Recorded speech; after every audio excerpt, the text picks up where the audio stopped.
This is Conversations with the Citizen. I'm your host, Tia Carol Jones.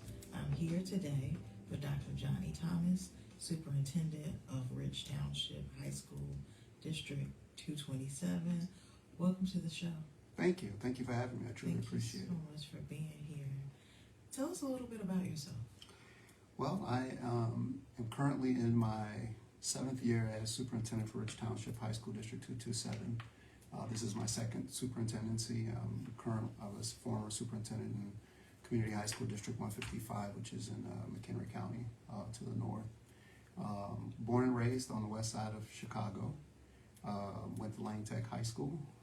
Graduated my bachelor's degree from Southern Illinois University, master's degree from Loyola University, and my doctorate from DePaul University. So what are the demographics and population of the school district? We are located in the South Suburbs of Chicago. We serve 8 communities in the South Suburbs. We are about 80%, about 82% poverty. We are about a little over 92% African American, with Hispanic and other races mixed in. Okay. How has the district improved during the last 2 years? Well, the last 2 years have been really interesting because we're coming right off the back of COVID. And so for us, we've been really focused on really getting a good handle on the climate and culture within the building. We've seen tremendous strides by our staff and our students to really come together over the last 2 years as a community. Our students are doing some amazing things, some amazing work in the community. They are engaged in activities that allow them to become productive members in the future for our community and our society. We're really proud of the work that they've been doing over the last 2 years. Some of the major things that we're really proud of is we've been able to really expose our kids to advanced careers and giving them opportunities to choose advancements in terms of where they want to go and what they want to major in and what they want to think about as they become young adults and move into post-secondary opportunities. And so we've been really excited to expose them to the career pathways and really get them engaged in learning, making them an active participant as opposed to having education really controlling who they are. They get to be an active participant. Okay. So why was it important for the school district to make a commitment to feeding nearly 1 million students, families, and community members? As I mentioned earlier, in order to really get a good grasp on how we educate our students and how we connect with them as individuals and opening up their hearts, because that's truly where then they begin to learn. We felt the need to model that to them, that we have a responsibility back to our community. During the COVID crisis, our food service department did an outstanding job in serving actually over 2 million meals to our families in the community. And then recently here, we were able to partner with the Greater Food Depository of Chicago, and we opened one of the only food kitchens in the South Suburbs that help to provide groceries to our families, regardless of where they are and what they need. If they feel like they're food deprived and they're attending our district, we're able to provide groceries to them, and we're really proud of that. Our students take the orders, they pack the groceries, they serve the people who have that need, and it gives them a greater sense of what their value is in the community from a positive standpoint. The school district has 2 campuses, the STEM campus and the Fine Arts and Communications campus. Talk to me about the television studio at the Fine Arts and Communications campus. Yeah, it's really taken a life of its own.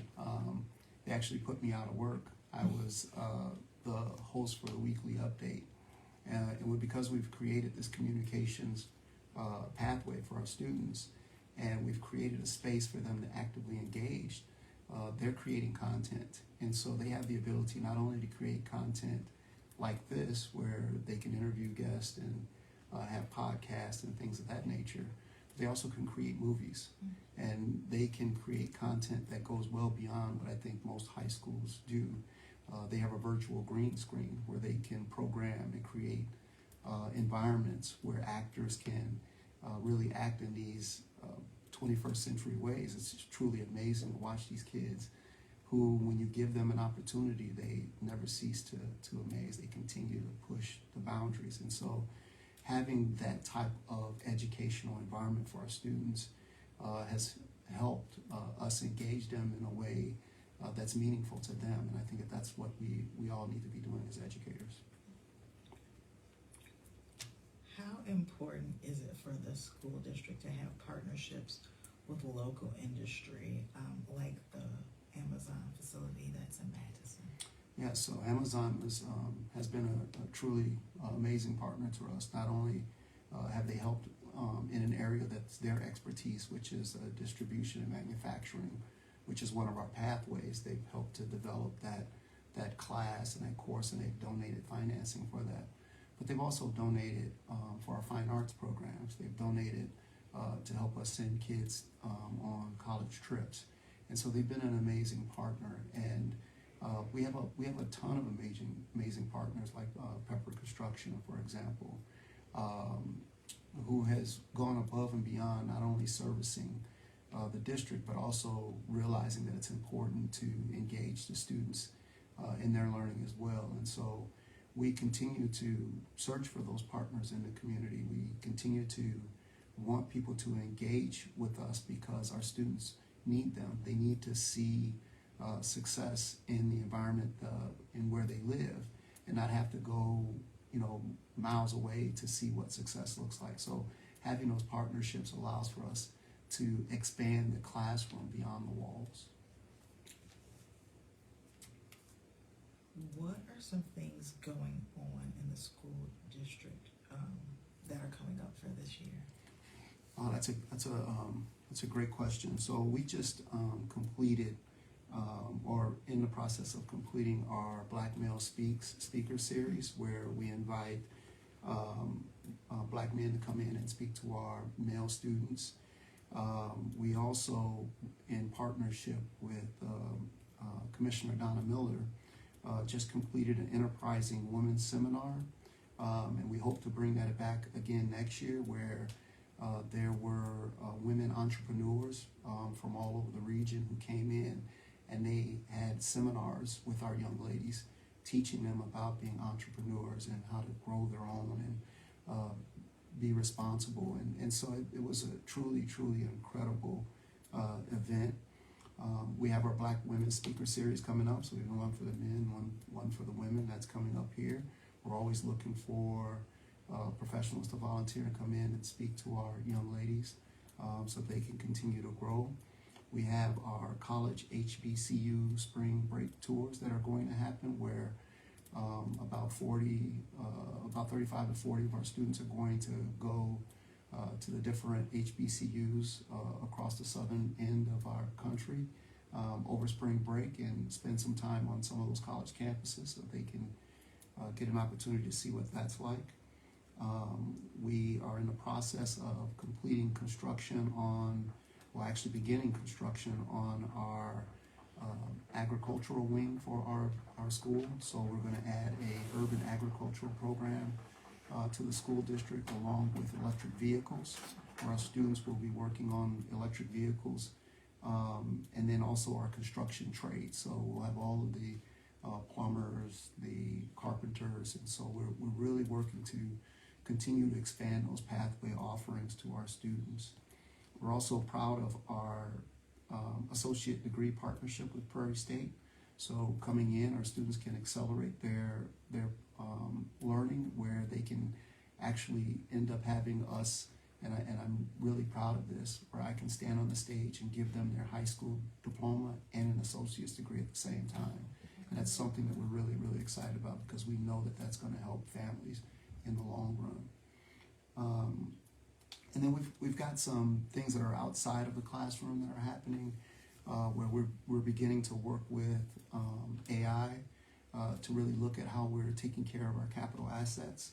And so we have robots that clean our bathrooms in the schools now. We have robots that are working to mow our lawns and stripe our football fields, just to get a sense of how we can continue to expose our kids to what the world is going to look like in the future, and having them have opportunities to see this in high school before they get to try to experiment with it in college. And we all know that can be a pretty expensive experiment, so we want to get them those experiences early. Great. Where can people go to find out more about Rich Township High School District 227? The best place is to follow us on social media at Rich227. We also encourage people to go to our website, www.rich227.org. And they can always reach out to me at jthomas@rich227.org. We're always open to having creative partners work with us so that we can continue to create well-rounded citizens for the future. Great. So before we wrap up, is there anything else that you'd like our audience to know? Yes, we actually, I'm actually also the president for the Superintendent's Commission in the South Suburban area. And we are having a scholarship banquet on January 19th, I believe is the date. And that banquet is for us to raise scholarships so that we can, as an organization, give that money directly back to our kids to help ease the burden of them going to college. And so last year we were able to raise roughly about $200,000 for that event. And this year we're tracking towards that number again. And so we're really proud of how the community has stood up and supported us in this effort, and we continue to need that support because every dollar that we can give back to our youth is a seed planted for our community in the future. Okay, great. Well, thank you so much for coming today. Well, thank you for having me. I truly appreciate it. Remember to make plans to join us again next week for Conversations with the Citizen, the place where real